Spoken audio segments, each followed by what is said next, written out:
In today's video, I'll show you how to clear the cache for the new Microsoft Teams on Windows 11. If Teams is freezing, not opening, failing to sync messages, or running slowly after an update, clearing the cache is one of the quickest and most effective fixes.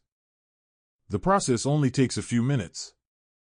Before clearing the cache, make sure Microsoft Teams is completely closed.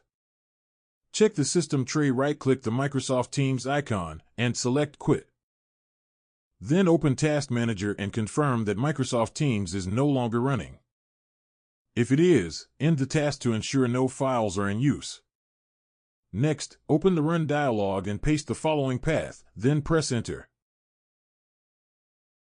%local app data %packages MS Teams 8 wcib 3d 8 bui local cache Microsoft MS Teams.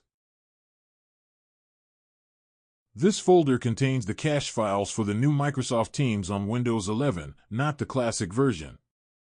Once the folder opens, select all files and folders inside and delete them. If Windows prompts you that some files are in use, simply choose Skip. Make sure you delete only the contents inside the folder and not the main MS Teams folder itself. After that, open the Start menu, search for Microsoft Teams, and launch the app.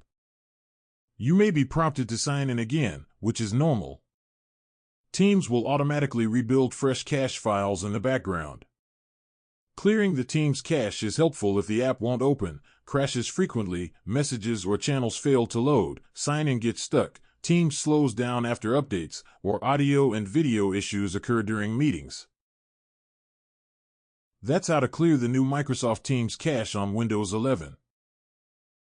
If this guide helped you, consider liking the video and subscribing for more Microsoft Teams tips and tutorials. Thanks for watching, and I'll see you in the next one.